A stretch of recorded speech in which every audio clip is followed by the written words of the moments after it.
Si Satan était déjà tué avant, la Bible allait avoir 2 chapitres et un seul livre. Je prépare le terrain, je vais prêcher.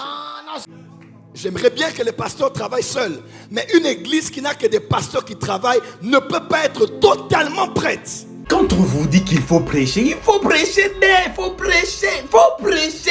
faut préparer bien sa thématique. Oh mon Dieu. Seigneur Jésus. Regarde comment est-ce que cet homme introduit sa pensée. En fait, il est en train de parler sur les 5 ministères. Mais son introduction m'a fait énormément du bien. Il a parcouru la Bible, c'est-à-dire d'Éphésiens 1 jusqu'aux Éphésiens 6. Le livre d'Éphésiens est l'un des épîtres que j'ai le plus étudié dans le Nouveau Testament. Il a pour thème Église, corps du Christ. C'est dans Éphésiens que l'apôtre Paul parle profondément de ce que est l'Église en tant que corps. Dans Éphésiens chapitre 1, il parle de la position des saints, la position du corps du Christ en Christ. Il a des expressions comme « Nous avons été bénis de toutes sortes de bénédictions spirituelles en Christ ». Éphésiens 1, verset 1, 2, 3. Dans Éphésiens chapitre 2, il met de l'emphase sur comment nous avons été sauvés, non par les œuvres, mais par la grâce, et non sur le principe des œuvres, afin que personne ne se glorifie. Éphésiens 2, verset 4 jusqu'au verset 8. Dans Éphésiens chapitre 3, il met de l'emphase aussi en expliquant que le mystère de Christ a été donné, Éphésiens 3, verset 3, aux apôtres et aux prophètes. Éphésiens chapitre 4, maintenant là, il parle du gouvernement de Christ. Comment dans ce corps, comment dans cette entité qu'on appelle Église, Christ a aussi établi un gouvernement. Amen. Éphésiens chapitre 5, il parle des valeurs et des antivaleurs dans l'Église. Il parle des valeurs que l'on doit respecter. Et à la fin, il met de l'emphase sur une analogie entre le mari et la femme et Christ et l'Église. Éphésiens chapitre 6, il commence en parlant de la famille. Et à la fin, il parle du combat spirituel devant lequel cette Église est confrontée.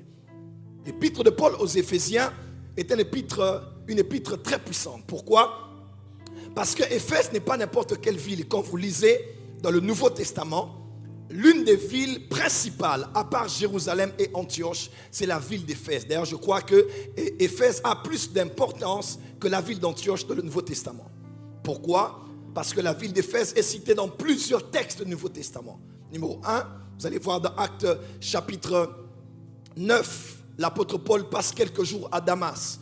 Dans Actes chapitre 15, l'apôtre Paul passe 1 année et demie à Corinthe. Et dans Actes chapitre 19, 20, 21, on voit l'apôtre Paul passant 3 ans et demi à Éphèse. Là, il dit, je vous ai enseigné tout le conseil de Dieu. Brièvement, l'apôtre Paul a passé plus de temps à Corinthe que dans n'importe quelle ville au Nouveau Testament. Il écrit aussi l'épître pour envoyer aux églises. 1 Timothée, 2 Timothée. Timothée était évêque à Éphèse. 1 Jean, 2 Jean, 3 Jean. Jean a écrit à Éphèse. Pourquoi? Parce que quand Christ a donné à Jean la responsabilité d'avoir sa mère Marie à la croix, Marie et Jean sont morts à Éphèse, là où ils ont été enterrés. Et plus loin, Apocalypse chapitre 2, la première lettre qui a été envoyée était écrite à l'ange de l'église d'Éphèse. En d'autres termes, c'était une église très importante dans le Nouveau Testament. Et dans Éphésiens 4, maintenant là, il parle non seulement du corps du Christ comme étant l'épouse de Christ, comme étant une armée qui doit se revêtir des armes spirituelles. L'apôtre Paul parle du gouvernement de Christ. Amen. Et là, il dit, lorsque Christ est allé dans les hauteurs, qu'est-ce qu'il a fait? Il a fait des dons aux hommes. Amen. Et ces hommes qu'il a donnés, ce sont eux qui sont des dons. Premièrement, il a dit, il les a donnés comme des apôtres. Quelqu'un peut dire avec moi apôtres? Des apôtres. Deuxièmement, il a donné ce qu'on appelle des prophètes. Dis avec moi prophètes. Plus fort, apôtres, prophètes, évangélistes. Et on a donné évangélistes. Et quatrièmement, il a donné des pasteurs. Et à la fin, il a donné des docteurs. Avance comme ça. Pour le perfectionnement des saints, c'est-à-dire pour parfaire les saints, en d'autres termes, un saint n'est pas forcément parfait. Il y a une différence entre la sanctification et la perfection. On dit, ce sont des saints, mais on doit les parfaire. Tu peux être né de nouveau, mais le perfectionnement, c'est autre chose. On dit en vue de l'œuvre du ministère et de l'édification du corps du Christ.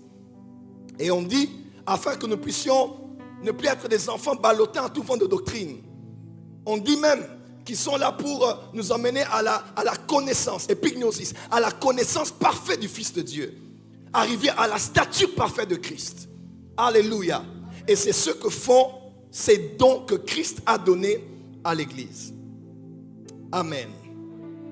Dans Ephésiens 5, vous allez voir, la Bible déclare que comme le mari doit aimer sa femme, comme Christ le fait, parce qu'il la lave par l'eau de sa parole, afin de la présenter sans tache ni ride, mais glorieuse. Une autre version dit parfaite, devant son Père.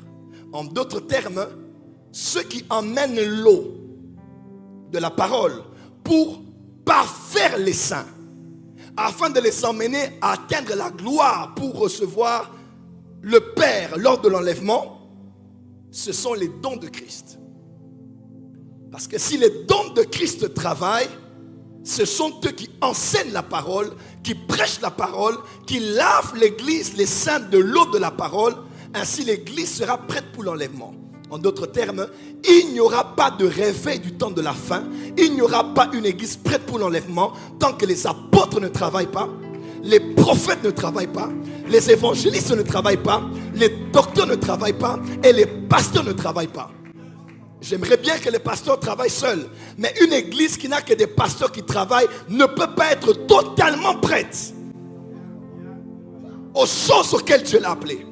Une église qui n'a que des prophètes qui travaillent ne peut pas être totalement prête. Parce que Christ a donné un gouvernement qui doit chacun pour sa part travailler en lavant l'église par la parole, en la purifiant, par les enseignements, par les services, pour que nous soyons lavés, purifiés, prêts au jour de l'enlèvement. Attendez, je vous montre encore quelqu'un. Il s'appelle le docteur Louvain Kaola. C'est-à-dire quand il prêche, vous sentez... J'ai dit, docteur, qu'est-ce qui se passe quand tu prêches? Tu vois quoi dans la Bible? Docteur, ozomona nini? Ozomona nini? Ozoluka nini, docteur? Docteur, ozoluka nini? Par le terrain, je vais prêcher. Les gens ne mouraient pas parce qu'il y avait le serpent venimeux. Les gens mouraient parce qu'ils ne regardaient pas le serpent derrière.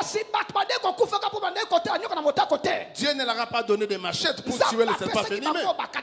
Dieu leur a dit de regarder le serpent derrière. C'est pour la première fois dans la vie que je vois la guérison par le simple regard. Même la médecine actuelle n'a pas atteint ce niveau. Où les gens sont guéris simplement en regardant. Je suis en train de dire à quelqu'un, lorsque nous regardons Jésus à la croix, le diable n'a pas de force. La maladie n'a pas de force. Le péché n'a pas de force. Donnez-moi un amen bien. Pourquoi Dieu n'a pas tué Satan? Pourquoi? Pourquoi Dieu n'a pas tué Satan? Il n'a pas mis Satan hors d'état de nuire. Si moi j'étais à la place de Dieu, pour faciliter les choses, j'allais seulement prendre Satan et je le mets hors d'état de nuire. Parce que si Satan était déjà tué avant, la Bible allait avoir 2 chapitres et un seul livre.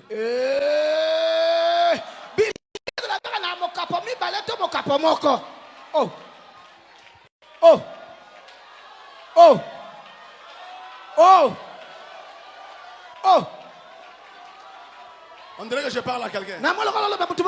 Je suis seulement en train de préparer le chemin. On allait seulement avoir Genèse 1 et Genèse 2 et fini la Bible.